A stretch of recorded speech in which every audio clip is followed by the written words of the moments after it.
Please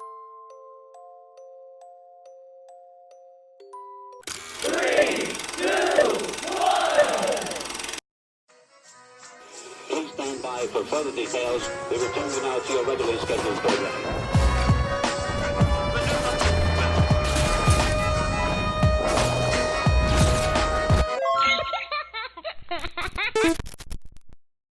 Hello to those of you who are feeling called to this reading, in particular, mystery reading number 689.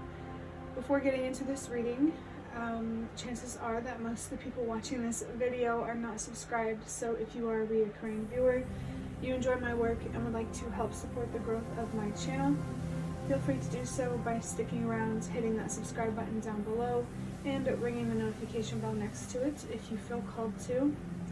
My current goal is 500 subscribers so I can have access to offering channel memberships, so if you do decide to subscribe, thank you very much. And the last thing I want to say is if you are interested in a little bit of a free reading or some messages, free messages, check the description box down below. So I'm going to start with interpreting the number 689. Number 6, well, I am feeling that the reading for tomorrow, 690, might be significant for somebody watching this. But the number 6 is about unconditional love, whether it's for yourself, outside of yourself, or some form of acceptance. That I've been picking up on that lately, that maybe there's something here that you need to accept about yourself that you can't change, or some situation or person outside of yourself that you have no control over. It can also be related to the devil for me, but like the tarot interpretation, not the biblical interpretation. That devil energy is sticking out to me particularly because I think I saw it at the bottom of the deck that I'm holding in my hand right now. Not the whole card, just a part of it.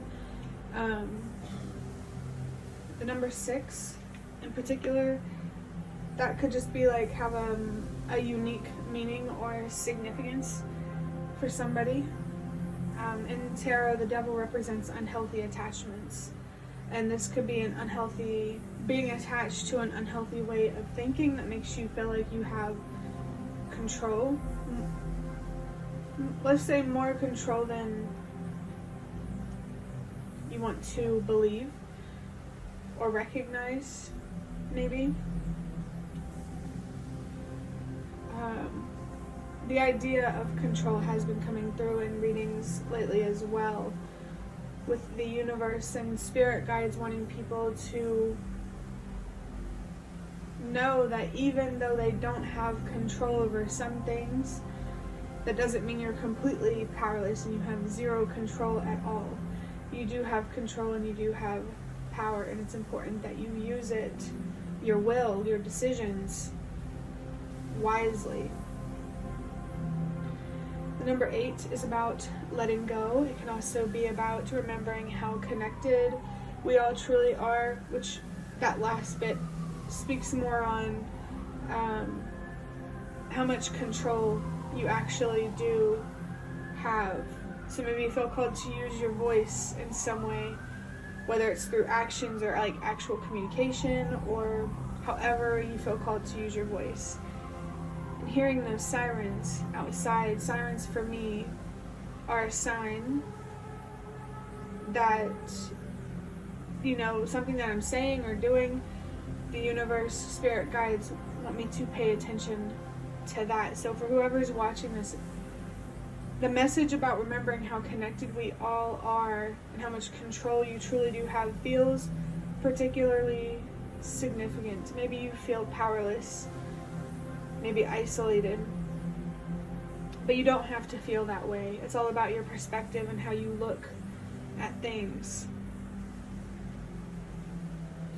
Even if you can't, or you feel like you can't connect with people that understand you, that doesn't mean there aren't people out there that don't understand you. Maybe for some reason or another you're just not reaching them.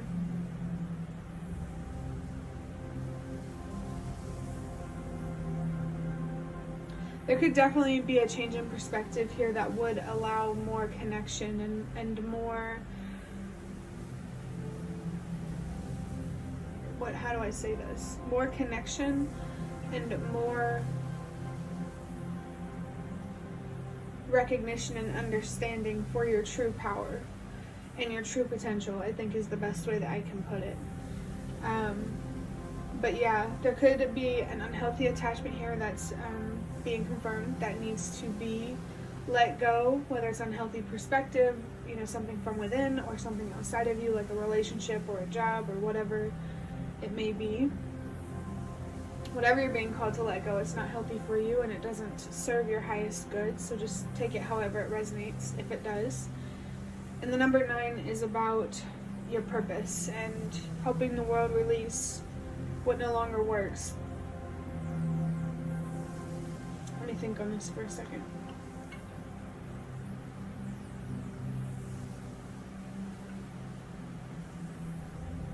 I think this is about recognizing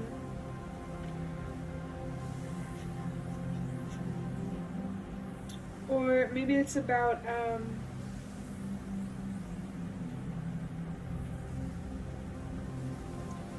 let me think how to word this.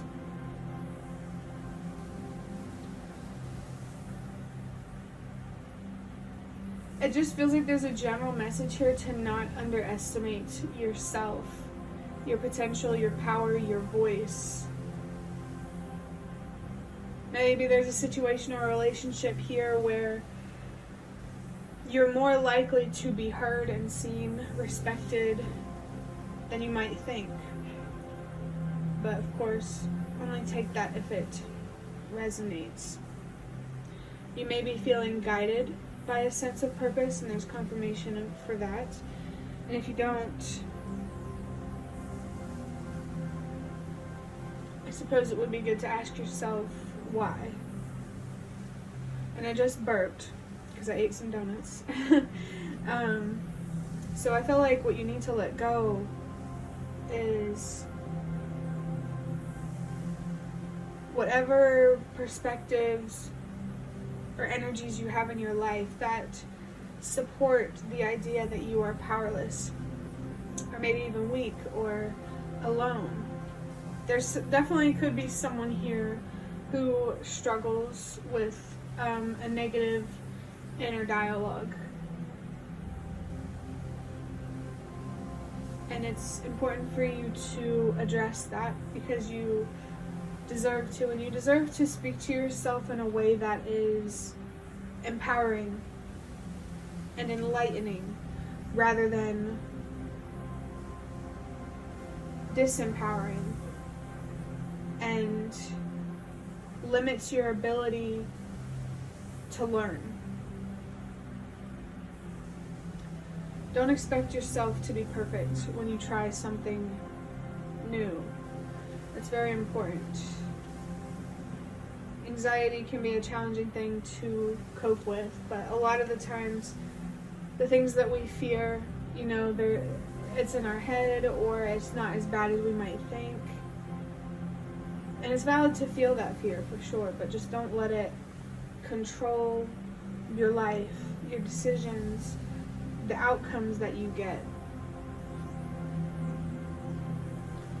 I do think it's going to take strength to recognize your worth and what you deserve, to love unconditionally, to let go, and to find deeper meaning. Definitely to find deeper meaning, because that requires believing again and trusting again in the universe, in yourself, and what's possible for you. And for some people that can be particularly challenging, but it's not impossible to overcome. You just have to be willing to give yourself the space and the time that you need and that you deserve to process some difficult thoughts or emotions that really project your passion, that makes you express your passion in ways that are destructive or that just doesn't work in your favor.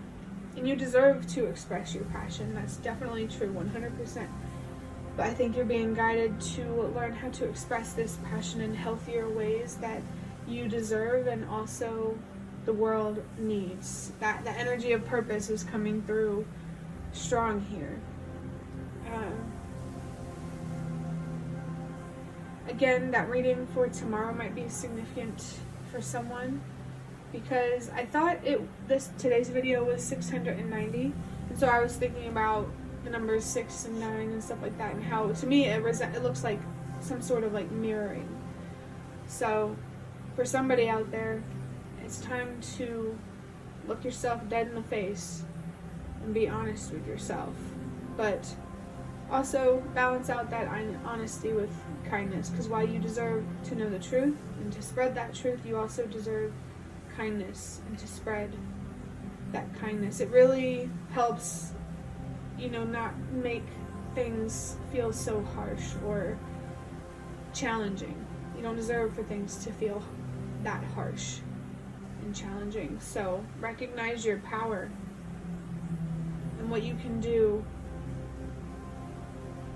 to not think a certain way or feel a certain way. That, I guess really when it comes down to it, it's ultimately more about a certain way of thinking, because I believe that the way that you think affects how you feel.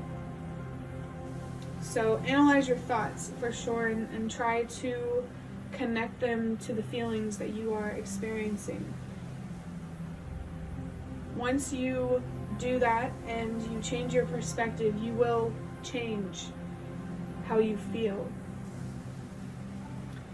Just like you shouldn't underestimate your own power, your own voice, you shouldn't underestimate the power of your own mind, your own perspectives, beliefs, and all that stuff. Adding up the numbers, 6 plus 8 is 14, and 14 plus 9 is 23. 23 was a significant number for me. I want to say like back in 2021, and I'm not 100% sure why. Of course I had my little feelings about it and intuitions and stuff, but it's still a little bit of a mystery. 2 plus 3 is 5, and 5 is about change and transformation. So of course there is guidance here to embrace that, but embrace it at your own pace. That's for sure.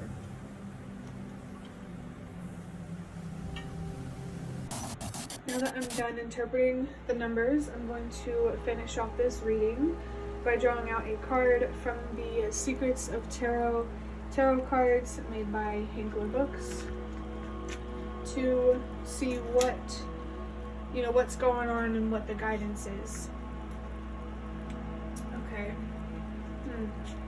Okay, so I have the 10 of Swords in reverse.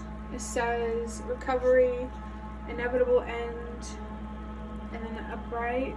Well, in reverse it says inevitable end, recovery, and energy. And in reverse it says betrayal, running, as in running away from your problems or the pain, backstabbing, and defeat. But this is in reverse. And given what's written on this reversed card, someone here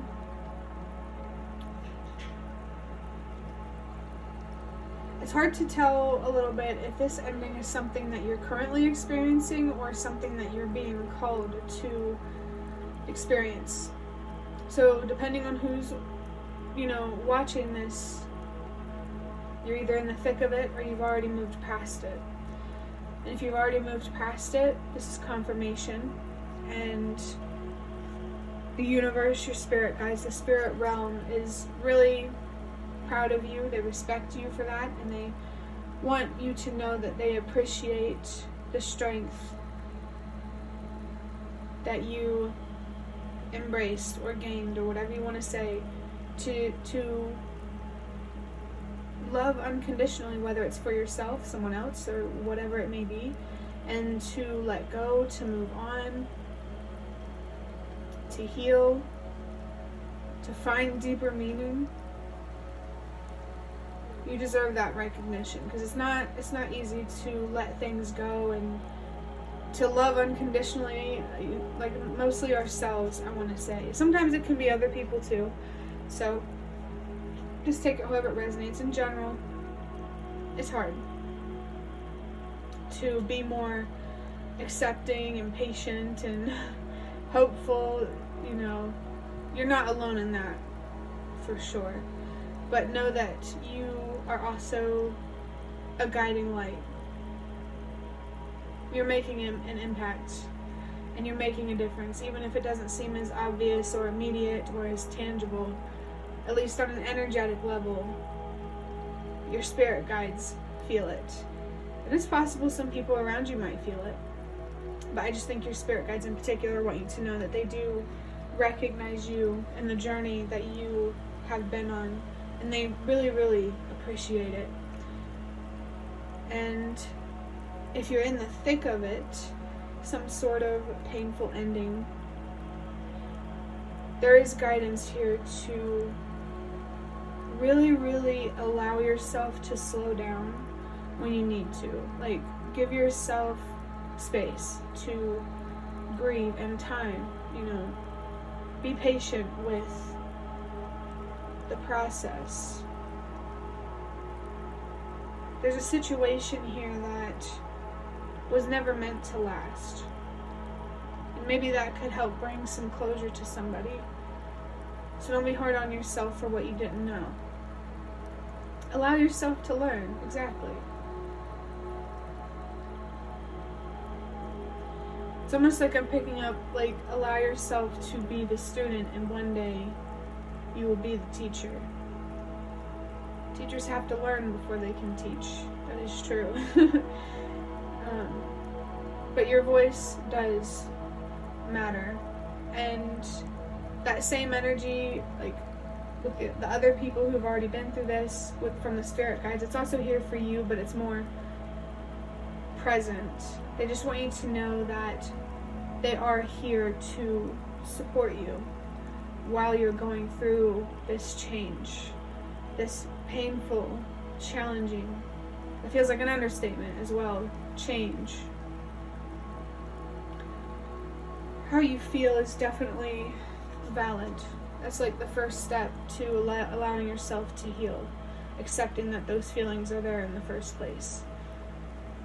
Let yourself feel and process and reflect and find closure and deeper meaning. I think it's going to take deeper meaning to help you find closure. So don't be afraid, or don't be afraid to be curious about that very cliche saying about how trusting that everything happens for a reason. It's hard to tell people, you know, like it can be frustrating hearing, you know, trust that everything happens for a reason, because then you're like, well, what reason is it? Like, why can't I know? Well, it's like you do know, but you have to reveal that self. You have to reveal that to yourself. Sometimes the reasoning is something that you get to choose. So what reason makes going through this loss worth it? And don't say it isn't, because there's always something to gain. Even amongst the darkness, there's at least a little bit of light. But also don't force yourself to accept the silver lining when you're not ready to. If you need to, you know, scream, yell, throw a tantrum, let yourself do that, because it's part of the process of processing. Maybe there's a job here related to processing. I'm being reminded of that TV show Friends. Specifically, I think it's Matthew Perry, who played Chandler Bing, which is interesting because he did pass away. Maybe there's a unique message here for someone about that TV show or that actor. But in general, maybe there's some friends here that could help support you through this, or there are friends here that you need to walk away from that aren't supporting you when you need it. Could be one, could be the other, could be both. Just take it however it resonates. Or there could be an even more unique message here about friends that I can't possibly give in a general reading. Only take it if it resonates. This card also says in reverse at the bottom, death or ending of situation or relationship. So yeah, there could be an ending to some friendships. You might have felt betrayed or stabbed in the back, and you didn't deserve that. And honestly, it's better to let them go than to keep holding on. And it doesn't have to be a relationship. It could also be any situation outside of yourself. Death does represent endings, but remember that with endings come beginnings. Getting rid or finding closure. Let's say finding closure with a certain relationship or a certain situation. Releasing that is going to make room for something or someone better. Maybe that's the silver lining, believing and trusting that you deserve better and that better is out there. And this could be a romantic situation too. It could be anything. But I think for your last message, I want to talk about the number 10 here. If you've been around my channel, you know that that number for me is a sign that your spirit guides are near. Really, really confirming what I was talking about before with their presence, and really trying to support you through this transition period. And even if you have moved past this loss or this painful ending, your spirit guides are still there to help you keep moving forward. So stay in contact with them. And if you're not in contact with them and you feel called to, maybe initiate that conversation.